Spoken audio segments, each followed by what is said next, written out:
문 장로님 이제 한국에 화요일에 가시는데 건강하시길 기원합니다. 우리 장마님 감사합니다. 오셔서 권사님 또 오래 가셨어도 신앙 안에서 주님의 은혜 안에서 주님이 오실 때까지 한 소망 안에서 믿음으로 승리하시길 간절히 기원합니다. 또 우리 성령이도 대학 간 지 한 달 만에 돌아와서 환영합니다. 2시간 넘게 차 타고 버스 타고 이제 한 번 왔으니까 자주 오리라 기대가 됩니다. 공부하기 너무 바빠가지고 잘 오시는지 모르겠어요. 오늘 우리가 계속해서 계속되는 종교개혁이라고 하는 제목으로 진행되고 있습니다. 5번째 시간인데요. 4번째 솔라를 우리가 함께 다루게 됩니다. 지난주에는 오직 믿음이라고 하는 이야기를 드렸습니다. 오직 믿음. 예수님께서 복음을 증거하시고 사셨을 때나 제자들이 예수님의 복음을 증거했을 때나 오직 믿음으로 구원을 얻었던 많은 경험들을 보게 됩니다. 그렇죠? 그래서 예수님께 대한 믿음이 생기기 시작하고, 사실 예수님께 대한 믿음도 예수님께서 생기도록 하시기 위해서 참 예를 많이 쓰시고 계신다는 것을 보게 돼요. 제가 지난번에 12년 동안 혈류병 앓았던 여인에 대한 이야기를 했는데, 아주 위대한 주석가의 표현에 의하면 그 여인이 예수님을 찾으러 만나러 가려고 이렇게 갈 때에 참 방해가 많아요. 그렇죠? 연약한 여인이 그 군중들 속으로 예수님에 가서 어쩌라기라도 만들려고 하는 그 애를 쓰는 그 어려움이 장벽이 참 많은데, 그걸 아시고 예수님께서 그 여인이 믿음을 행사할 수 있도록 믿음을 붙잡을 수 있도록 예수님께서 그 여인이 있는 곳으로 회중들을 제치고 가까이 찾아가셨다, 그렇게 표현을 하셨습니다. 그러므로 믿음이라 하는 것은 우리 속에서 내가 잘 믿어서가 아니고 믿게 하시기 위해서 애를 쓰셔서 믿어지게 하시니 우리가 믿어지는 것입니다. 그렇지. 그 여인에게 찾아가셔서 그 옷자락을 만질 수 있도록 모든 방해물을 제거하시고 그 여인에게 찾아가시는 예수님이 계시기 때문에, 그렇죠? 한 사마리아 여인을 향하여서도 그 더위에 땀을 흘리면서 그 먼 길을 찾아가시는 예수님이 계시기 때문에 우리에게 믿음이 생기는 것입니다. 아브라함도 마찬가지였어요. 그렇죠? 아브라함이 하나님이 하신 약속을 믿은 다음에 15장부터서 많은 성경적인 내용을 보면은 실패하고 또 실패하는 아브라함의 모습을 봅니다. 그런데 그럴 때마다 어떻게 해요? 포기하지 않고 그 아브라함을 향하여 믿어주시는 누가 계신다고요? 하나님이 계시기 때문에. 믿음은 하나님이 믿어주시는 것입니다. 그래서 고린도전서 13장에 하나님은 사랑이시다라고 하는 이야기를 쭉 전개하면서 사랑은 바라고 믿고 견디느니라, 이렇게 표현했어요. 아니, 하나님이 우리를 향하여 믿어주고 계시고 우리를 향하여 바라고 믿고 견디고 계시기 때문에 우리가 믿어지는 것입니다. 우리가 믿음이 대단해서 믿는 게 아니고 하나님이 우리를 향하여, 그 사랑이신 하나님이 우리를 향하여 우리가 믿도록 끝까지 기다리고 바라보고 계시고 바라면서 계시고 믿어주고 계시고 하나님이 견디고 계시기 때문에, 우리가 믿지 못하면 하나님이 견디고 계시기 때문에 우리가 그래서야 조금씩 믿어지게 되는 것이고, 그 조금 믿어지는 그 순간마다 하나님 어떻게 하신다고 그걸 보시고, 그렇죠? 그 여인이 그저 예수님께서 다 찾아와가지고 그 옷자락만 맞이는 그 간단한 작은 믿음만 보시고도 하나님 뭐라고 하신다고요? 기뻐하시면서 내 믿음이 너를 구원하였다라고 하는 말씀을. 여러분이 믿음이 크고 작고 관계없습니다. 작은 믿음, 믿어주시는 하나님을 향하여 작은 믿음만 보이는 그 순간 하나님께서는 기뻐하시면서 여러분에게 내 믿음이 너를 구원하였다고 하는 약속을 해 주실 것입니다. 우리가 지난번에 말씀하시면서 박정호님 하신 말씀 가운데 왜 우리는 그렇게 믿기만 하면이라고 하는 말씀을 계속 하면서도 불구하고 그걸로 안 될 것처럼 생각할까? 근데 작가님은 양심이 있어서라고 표현을 했어요. 그런데 양심이 있어서라는 표현보다는 우리가 그렇게 늘 사단을 통하여 살아왔기 때문에 우리의 문화는, 모든 인류의 문화는 사단이 준 문화 속에서 어떤 문화를 가지고 있다고요? 믿음만으로는 되지 않는다고 하는 생각을 주어 있어요. 우리가 모든 다른 신들과 더불어서 사단이 가르치는 하나님마저도 어떻게 한다고요? 반드시 어떻게 해야 돼요? 조건적으로 사랑을 하기 때문에 그 사람이 뭔가를 순종을 하고 뭔가 이렇게 잘 행해야지만 사랑을 하는 조건적인 사랑을 하는 하나님으로 알고 있기 때문에 그러한 문화 속에서 우리는 뭔가 내가 하나님의 그 조건적인 사랑을 만족시키기 위해서는 무언가를 해야 된다고 하는 생각을 하고 있는 것입니다. 그런데 그렇지 아니하고 우리가 참으로 알고 있는 참 하나님은 그렇지 않고 어떻게 한다고요? 무조건적인 사랑을 베푸셔서 십자가의 사랑을 베푸셔서 우리를 이끄시고 믿게 하시고 믿어주는 것에 대해서 하나님은 기뻐하시고 믿어주는 것으로 기다리시면서 그 믿어지는 그 순간 우리로 하여금 구원에 이르도록 하시고 믿어지는 그 순간 우리는 십자가 안에서 맛본 구원 안에서 우리는 감사하며 누리는 그렇죠. 감사하며 맛보는 삶이 그게 뭐예요? 그게 행함으로 나타나는 삶이고 감사함으로 십자가 안에서 누리는 삶이 순종으로 나타나는 삶이고 감사함으로 십자가에서 누리는 삶이 뭐예요? 율법을 계명을 지키는 삶이 나타나지게 되어 있는 것입니다. 그래서 하나님께서 우리를 구원하신 감격을 그렇죠? 믿음으로 믿게 하셔서 구원하신 감격을 오늘 우리의 삶 속에서 맛보시는 경험, 즐거워하는 경험, 그러한 경험이 있기를 바랍니다. 오늘은 네 번째, 오직 그리스도라고 하는 제목의 말씀을 드리려고 합니다. 5가지 솔라가 사실은요, 이렇게 순서가 어떤 것이 먼저인지 잘 모르겠어요. 그렇죠? 오직 성경이 먼저고 오직 그리스도가 나중인지 또는 오직 은혜가 먼저고 그 다음에 오직 믿음이 이렇게 나와야 되는 순서인지 그렇게 따지면 사실은 오직 그리스도가 가장 우선입니다. 가장 먼저입니다. 먼저 순서로 따지면 그런데 일반적으로 이렇게 순서를 씁니다. 그래서 지금 우리가 네 번째로 오직 그리스도가까지 오게 되었습니다. 오직 그리스도라는 말은 무엇인가? 말은 무슨 말이에요? 우리를 위해 예수 그리스도께서 십자가에서 당하신 대속의 고난과 죽음은 성경을 간통하는 가장 중심적인 사건이요, 기독교의 복음의 핵심이며 신학의 중심에 위치한 교리다. 그러므로 이 오직 그리스도가 전부다라고 하는 이야기가 핵심입니다. 오직 그리스도가 전부다. 이 오직 그리스도라고 하는 이야기를 가장 잘 주석하신 엘렌 G 화이트의 주석가에 의하면은 십자가에 달리신 그리스도, 그가 복음이다라고 한마디로 정의를 냈습니다.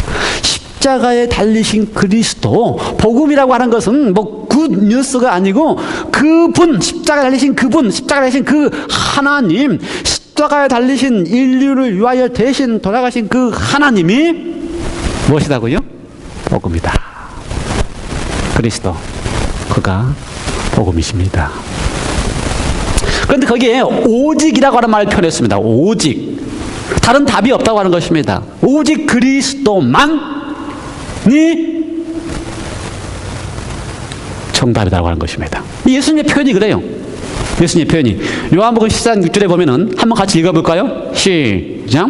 내가 곧 길이요 진리요 생명이니 나로 말미암지 않고는 아버지께로 올 자가 없느니라. 예수님만이, 오직 그리스도가 길이고 진리고 생명이기 때문에 아버지께로 올 자가 다른 것이 없이 오직 그리스도만이 답이다, 그 말입니다. 예수님의 말씀이에요. 그렇죠? 이게 초대교회의 모든 성도, 모든 이 그리스도인들의 경험이었습니다. 베드로가 사도행전의 4장에 보면은 이 성전 앞에서 있는 이 안진뱅이를 보고서 예수의 이름으로 이렇게 세웠습니다. 그리고 나서 베드로가 한 이야기입니다. 그들에게 다른 이로서는 구원을 받을 수 없나니 천하 사람 중에 구원을 받을 만한 다른 이름을 우리에게 준 일이 없음이니라. 구원을 줄 수 있는 유일한 분은 누구다? 오직 그리스도다라고 모든 초대교회의 제자들과 성도들 그렇게 믿고 있었습니다. 그리스도인이 된다고 하는 그 순간에 그렇죠? 구원을 줄 수 있는 유일하신 분은 예수 그리스도다라고 믿는 사람들이 바로 뭐라고요? 그리스도인이다라고 불리는 것입니다. 우리 모두가 다 그리스도인입니까? 우리 모두가 다 오직 그리스도라고 믿고 살아갑니까? 바울의 경험도 마찬가지입니다. 바울의 경험, 사도행전 17장에 보면은 바울과 실라가 감옥에 갇혀 있는데 밤중에 이렇게 지진이 나서 감옥이 흔들리고 문이 열리고 간수가 그 사건을 본 다음에 죽으려고 하는데 바울이 말렸습니다. 그리고 뭐라 그래요? 내가 이제 어떻게 하면 좋겠습니까? 라고 간수가 이야기할 때 바울이 한 대답이 그렇습니다. 이르되 주 예수를 믿으라. 그리하면 너와 내 집이 구원을 받으리라. 주 예수가 답이라 이 말입니다. 그리스도가 오직 그리스도라고 하는 것이. 그렇지?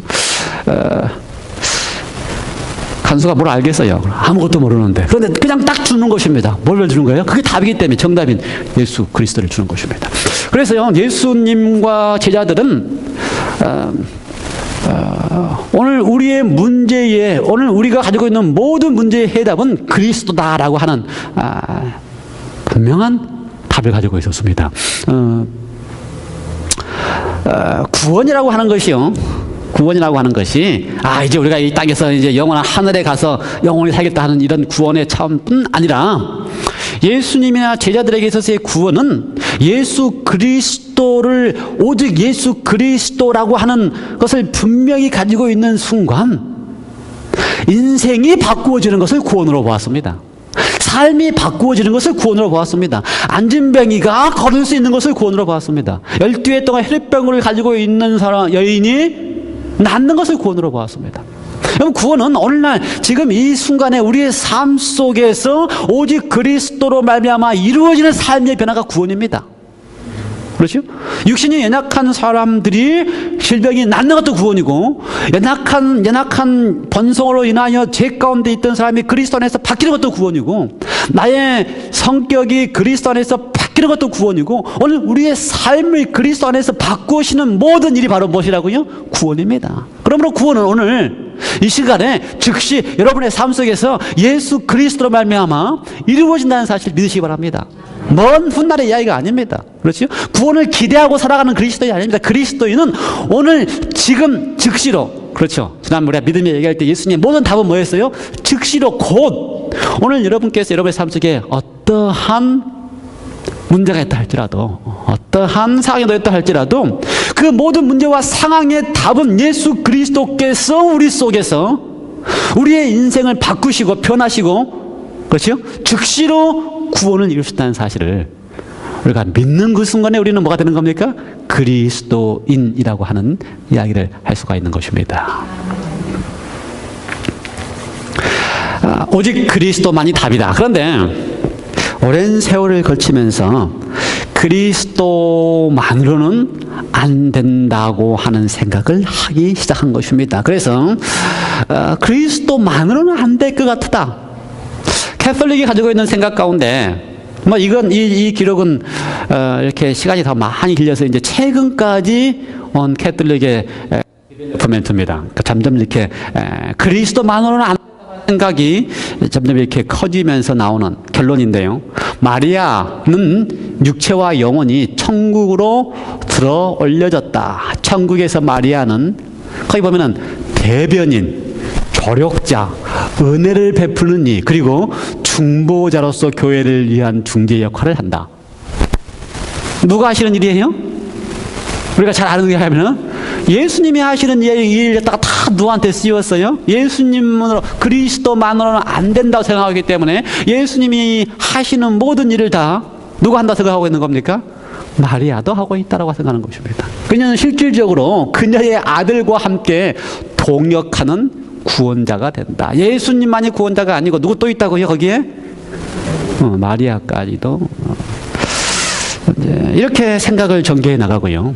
그 다음에 그것뿐만 아니라 이제 그리스도만으로는 안 되고 그리스도의 역할을 사제들이 대신 하도록 하는 것입니다. 그래서 고해 성사를 통하여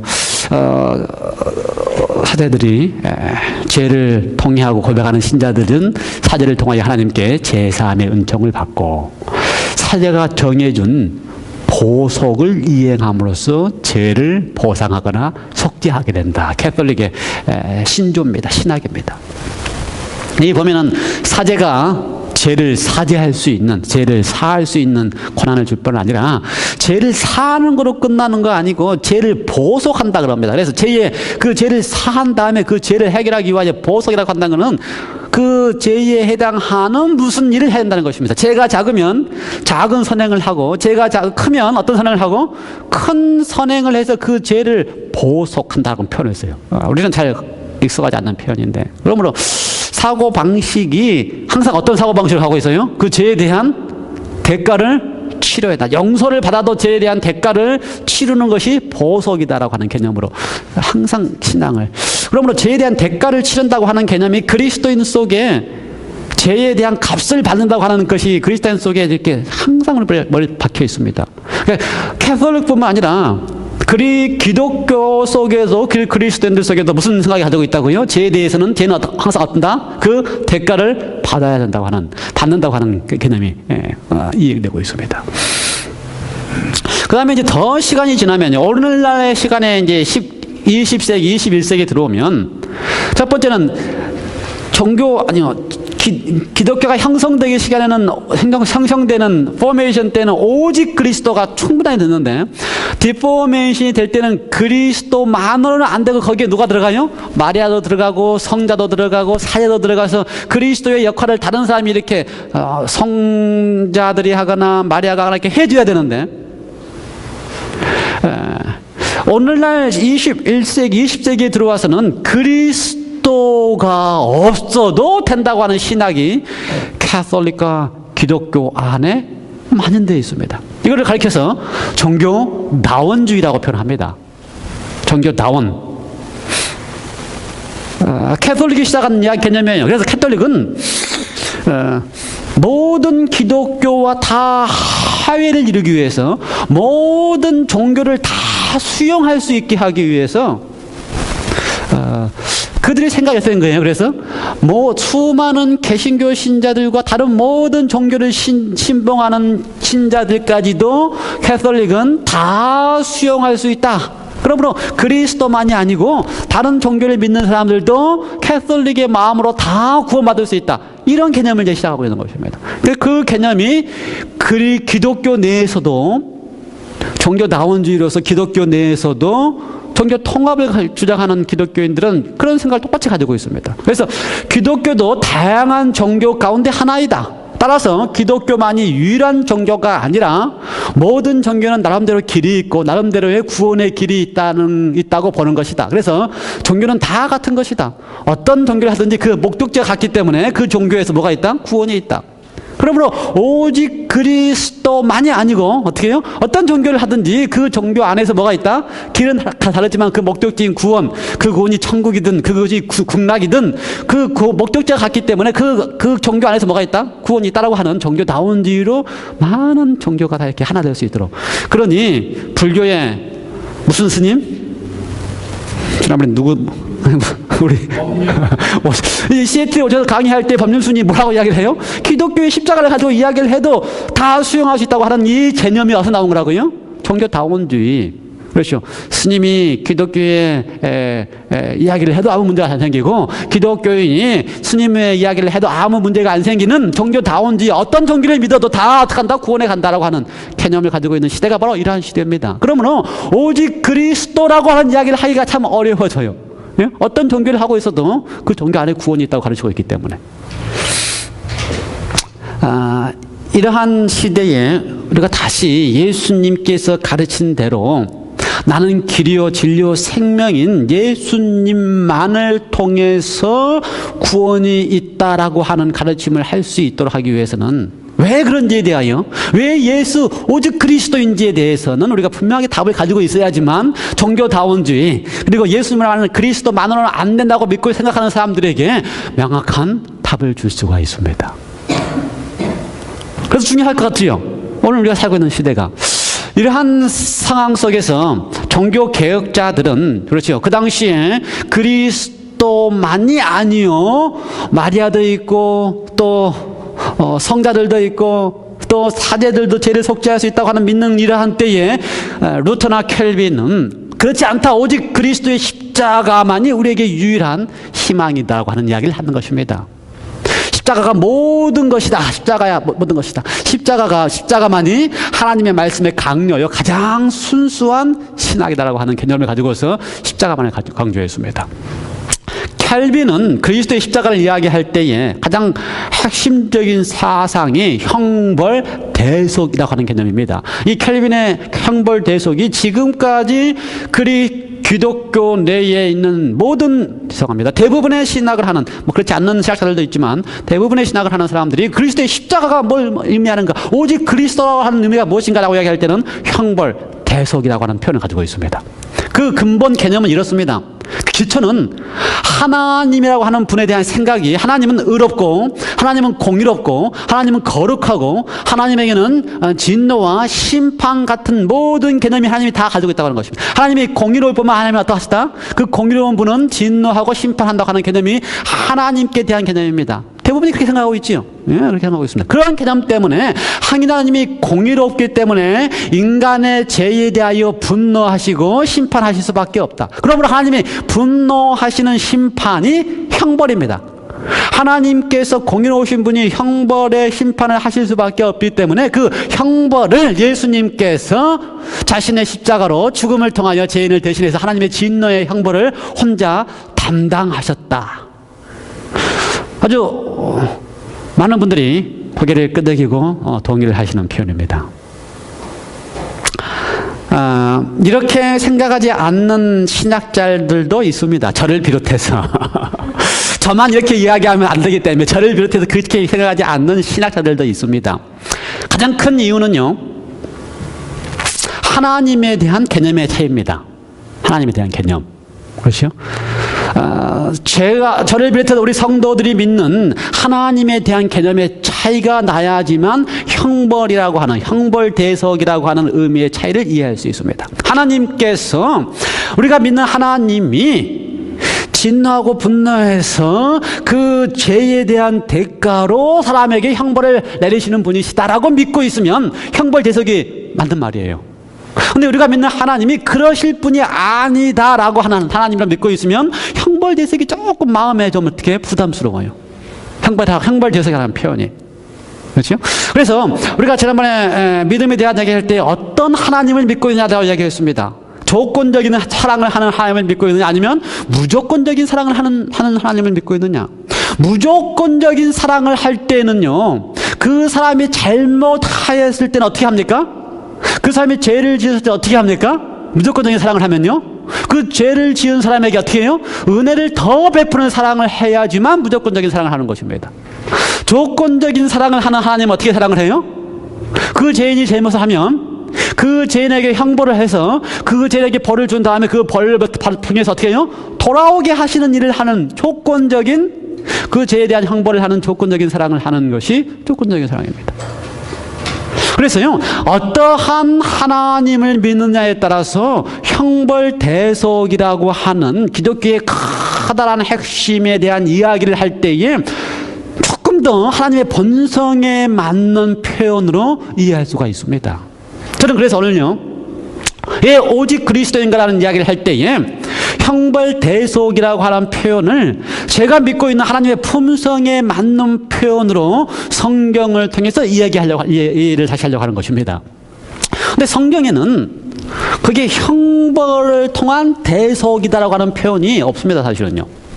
대속물이라고 하는 표현은 있지만 거기에 형벌이라고 하는 말은 없습니다. 형벌이라고 하는 말은 상당히 어느 쪽이에요? 우리 쪽에서 만들어낸 이야기입니다. 하나님 쪽에서 만들어낸 이야기가 아니고 죄인 쪽에서 만들어낸 단어입니다. 형벌이라고 하는 표현 자체가. 그러므로 하나님께서 어떻게 우리를 대속하시는지, 그리스도께서 오직 그리스도밖에 될 수 없는지에 대한 이야기를 마지막 정교 개혁의 네 번째 단계는 어떤 겁니까? Restoration. 그렇죠? 개혁자들의 생각에서 형벌 대속을 한다고 하는 생각에서 다시 오늘 우리가 그리스도인으로서 하나님의 품성에 맞는 형벌 대속이 무엇인지를 다시 깨달아 아는 것이 Restoration. 오늘 우리 시대에 그리스도인들이 해야 될 뭐예요?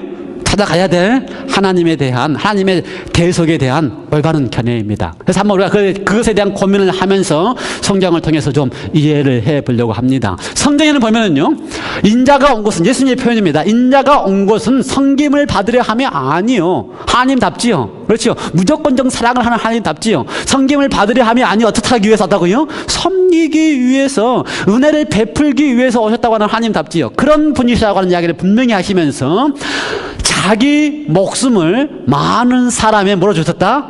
대속물로 주려 하심이라. 이 대속물이라고 하는 성경적인 표현이 여러 군데 등장합니다. 여러 군데 등장해요. 제가 또 안 써왔어요. 여러 군데 등장하는데, 이 대속물이라고 하는 표현이 형벌 계속 속에 들어있는 대속이라고 하는 표현입니다. 대속이라고 하는 표현이 무슨 말입니까? 영어로는 랜섬입니다. 랜섬. 몸값을 지불한다는 것입니다. 몸값을 지불. 그러니까요, 이런 이야기예요.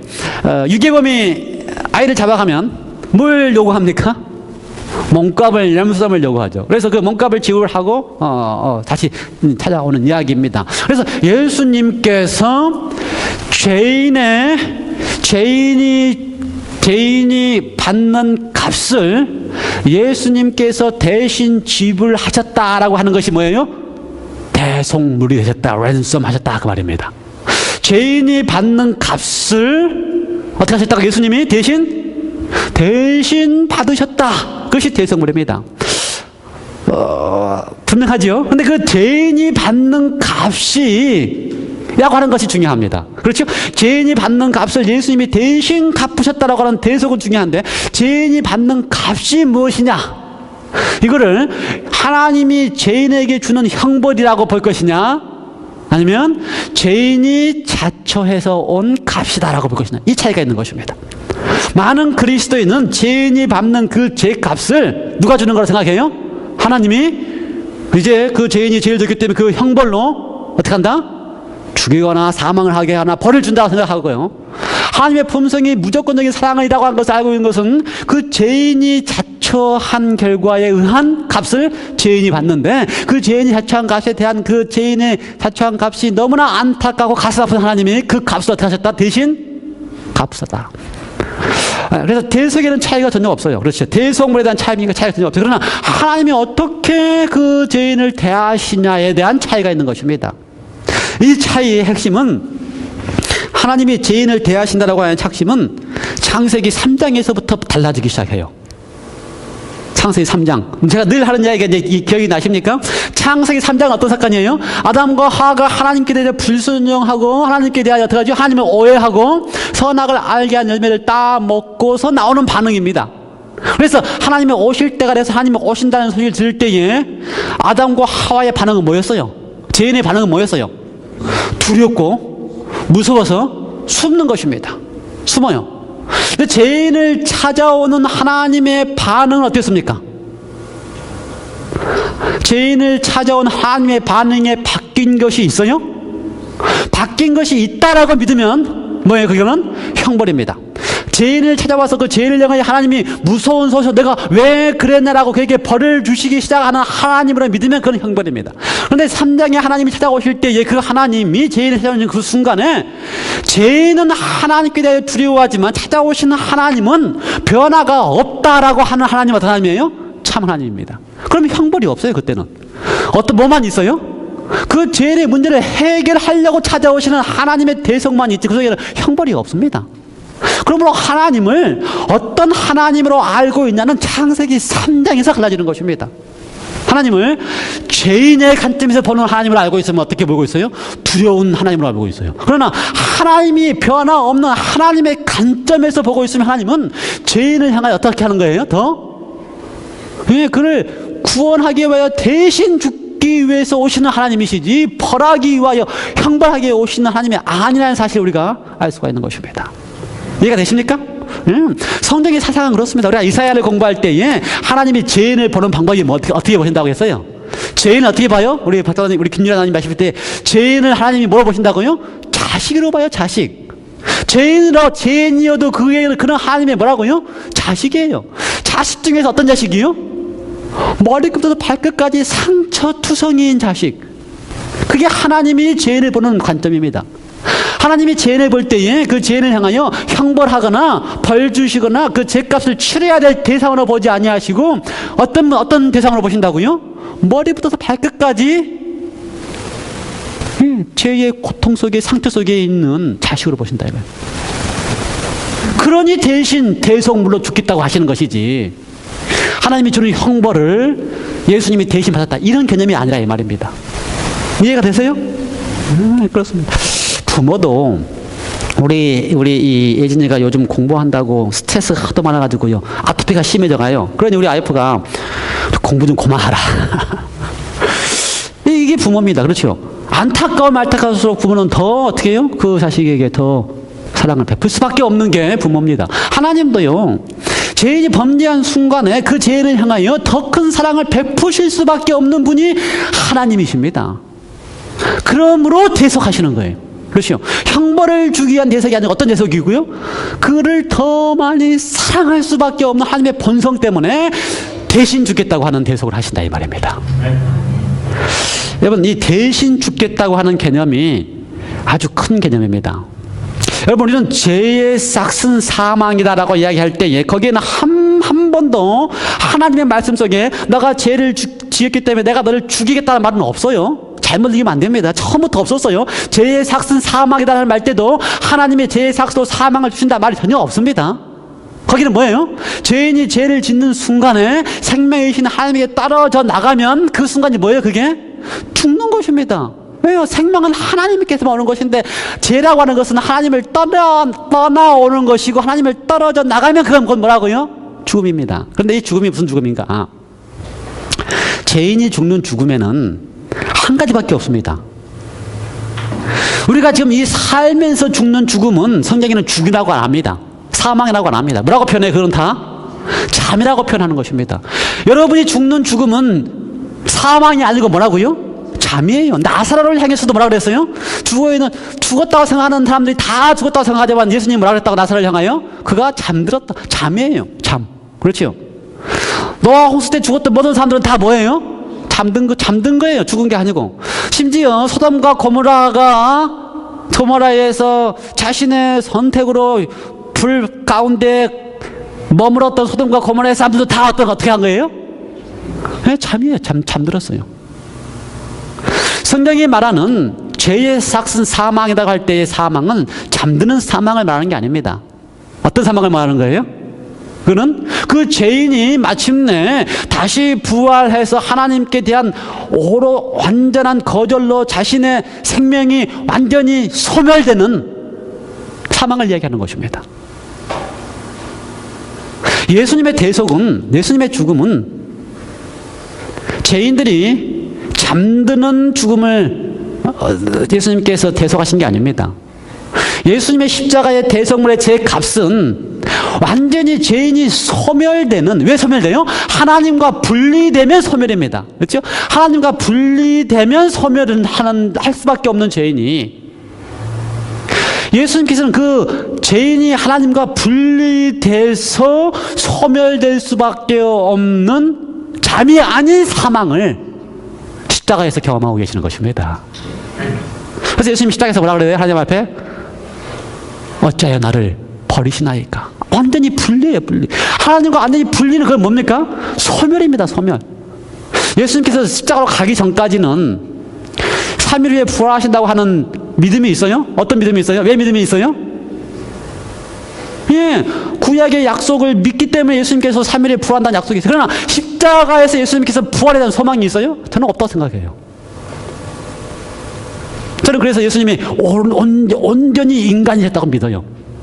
부활에 대한 소망이 하나님과 분리해서 온 인류의 죄를 지고 가시면 하나님께 함께 할 수 없기 때문에 완전히 소멸된다 할지라도 예수님께서는 인류를 위해서 소멸하시겠다고 하신 것입니다. 그러니 하나님이 그를 살리시는 것이죠. 그런 죽음을 예수님께서는, 그런 사망을 내가 선택하여 하나님과 분리되는 순간에 사망할 수밖에 없는 그 잠이 아닌 사망을 예수님께서는 하나님과의 분리를 경험하시면서 영원한 사망을, 영원한 소멸을 친히 경험하셨습니다. 그러시기 때문에 그리스도만이 우리의 구원자가 되실 수 있는 것입니다. 성경은 다른 표현으로 이 예수를 하나님이 그의 피로써 믿음으로 말미암는 뭘 되게 하셨다? 화목제물이 되게 하셨다라는 표현을 많이 쓰십니다. 화목제물. 화목제물은 뭡니까? 둘 사이가 이렇게 벌어져 있을 때에 가깝게 다시 만드는 게 화목입니다. 화목제물이 있었다고 표현해요. 부부가 갈라져 이렇게 싸워서 이렇게 떨어져 있을 때에 주위에서 어떻게든지 화목하게 해결해서 같이 밥도 먹고 이렇게 해주는 게, 다시 화해하게 해주는 게 화목제물. 예수님께서 그 역할을 하셨다 이 말입니다. 예수님께서 하나님과 인간 사이의 관계에 있어서의 떨어져 있는 관계를 화목하게 다시 해주셨다 이 말이에요. 그것이 화목제물입니다. 그렇다면은 우리는 이 형벌대속이라고 하는 개념 속에는 어떤 개념이 들어있냐면요, 하나님이 죄인에게는 가까이 할 수 없다라고 하는 개념이 들어있습니다. 무슨 아시겠어요? 하나님이 가까이 할 수 없다는 개념이 들어있어요. 그런데 하나님은 전혀 그러신 분이 아닙니다. 하나님은 죄인에게 가까이 더 하고 싶으신 분이십니다. 왜요? 어쨌든 구원해야 되기 때문에. 그런데 화목제물이라고 하실 때 이 의미는 그 오해를 예수님께서 어떻게 하셨다? 해결하셨다는 것입니다. 그러니까 창세기 3장의 오해, 어떤 오해예요? 죄인이 하나님을 무서워서 피해 있을 수밖에 없는 이 상황을, 그렇죠, 하나님은 변하지 않으셨어요. 하나님은 죄인을 찾아오실 때에 더 큰 사랑을 주기 찾아오셨는데 죄인이 하나님께 대해서 두려워서 피해 있었습니다. 이 오해를 예수님께서 어떻게 하셨다고요? 해결해 주신 게 바로 화목제물입니다. 그래서 예수님의 그 십자가는 죄인들로 하여금 깨닫게 해주는 게 있어요. 뭘 깨닫게 해주시는 거예요? 하나님은 그런 분이시 아니야. 나를 봐. 내가 하나님이 됐던 내가 이렇게까지 너를 사랑하는 것을 보면 알 수 있지 않니? 이 말이라 이 말입니다. 알겠어요? 창세기 3장의 이해가 다르게 될 수 있어. 나는 변치 않아. 너가 죄인을 할지라도. 이걸 예수님께서 보여주시는 게 바로 뭐라고요? 화목제물이라 해버립니다. 그러므로 성경에서 제시하는 형벌대속이라고 하는 이 개념을 어떤 하나님으로 믿느냐에 따라서 전혀 달라질 수가 있어요. 그러므로 오늘 우리가 믿는 하나님이 성경을 통하여 화목제물 되시고 우리의 대속물이 되실 수밖에 없는 이유는 그 하나님이 어떤 분이라는 것이 분명하다고 하는 사실을 우리에게 명확하게 보여주시기 때문에, 그분이 우리를 대속하시고, 그렇죠? 그분이 우리에게 화목제물 돼서 우리를 하나님께 이끌어 주실 수 있기 때문에, 그렇지 않고는요 죄인이 하나님께 갈 수가 없습니다. 우리는 이 계속해서 하나님에 대한 오해를 하고 있기 때문에, 그렇죠? 인류 역사상 계속해서 하나님에 대한 오해를 하고 있는 죄인들이, 죄인은 두려워서 갈 수가 없어요. 그것이 해결되지 않으면 절대로 하나님께 갈 수가 없습니다. 하나님이 두려워지지 않아야지만 하나님께 가고 싶은 마음이 생기는 거예요. 그러므로 화목제물 내실 때 예수님께서 십자가를 통하여 하나님이 죄인에게 대하여 두려운 존재가 아니고 형벌을 내리시는 분이 아니시고, 죄인의 형벌을 죄인이 담는 모든 스스로 선택한 대값을 대신 지셔서 하나님의 사랑이 죄인을 향하여 변치 않았다고 하는 사실을 보여주는 게 바로 화목제물 되셨다 이 말입니다. 그러시니까 우리가 어떻게 했어요?